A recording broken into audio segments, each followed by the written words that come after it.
Shalom Bapak Ibu Saudara kekasih dalam Tuhan Yesus Kristus. Jumpa lagi dalam program Sapa Jemaat kita hari ini, Kamis tanggal 29 Juli tahun 2021. Dalam program hari ini saya ingin memberikan judul Ada Yesus dalam Badai. Saya ambil dari Markus pasal 4 ayat yang ke-39, di mana firman Tuhan berkata, ia pun bangun, menghardik angin itu dan berkata kepada danau itu, diam, tenanglah. Lalu angin itu reda dan danau itu menjadi teduh sekali.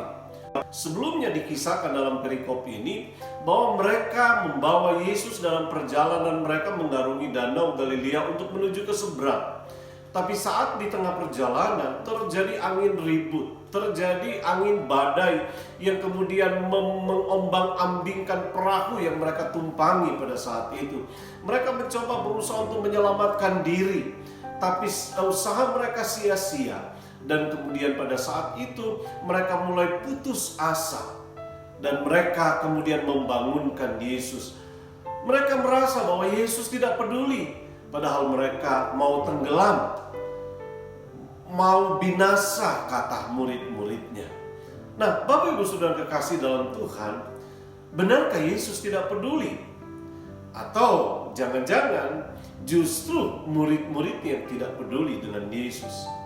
Bukankah perasaan yang sama sering dirasakan oleh jemaat Tuhan, oleh anak-anak Tuhan, bahwa Yesus tidak peduli dengan kehidupan mereka? Tapi apakah benar Yesus tidak peduli? Atau jangan-jangan kita yang tidak peduli dengan Yesus? Dalam menjalani kehidupan, pastikan bahwa kita tidak lupa mengundang dan membawa Yesus dalam kehidupan kita sehari-hari.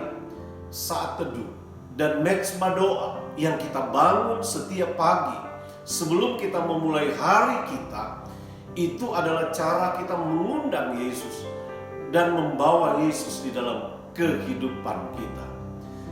Ketika kita sudah mengundang dan membawa Yesus dalam perahu kehidupan kita, percayalah bahwa dalam badai sekalipun ada Yesus yang sanggup menghentikan badai dari kehidupan kita.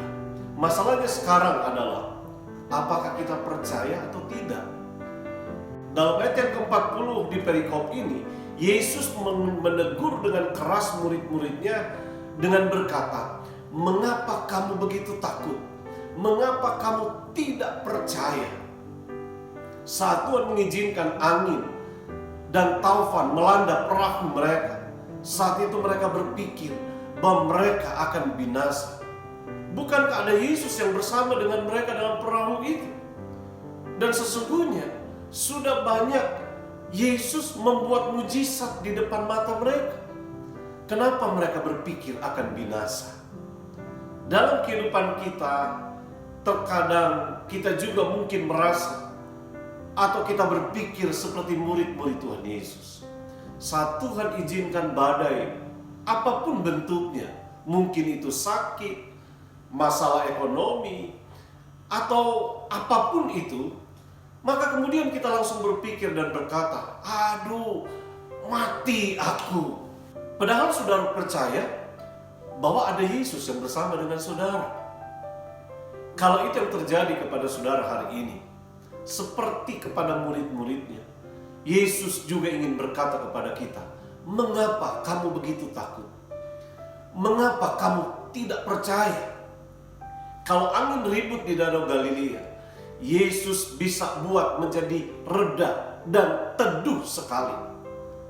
Maka apapun badai kehidupan yang saudara sedang rasakan saat ini, Yesus pasti sanggup untuk meredakannya. Asal kita percaya dengan sungguh-sungguh, maka mujizat pasti akan terjadi di dalam kehidupan kita. Ingat, percaya yang dimaksud tidak hanya sekedar iman, tetapi iman yang ditambahkan dengan ketaatan kita kepada firman Tuhan. Iman yang disertai dengan perbuatan seperti yang tertulis dalam Yakobus pasal yang kedua. Nah, Bapak Ibu Saudara kasih dalam Tuhan, saya percaya kalau Tuhan izinkan hari-hari ini kita mengalami hari-hari yang sulit karena adanya pandemi. Percayalah, Tuhan yang sama, yang sudah membuat mujizat di Danau Galilea. Tuhan yang sama, yang juga sanggup membuat mujizat dalam hidup kita hari ini. Asal satu perkara, tetap beriman kepada Tuhan, tetap fokus kepada Tuhan. Pastikan bahwa hidup kita berpusat kepada Kristus. Kiranya firman Tuhan ini menjadi peneguhan buat kita semua hari ini. Mari jalani hari ini. Percayalah, bersama dengan Yesus kita pasti cakap menanggung segala sesuatu. Tuhan Yesus memberkati kita semua.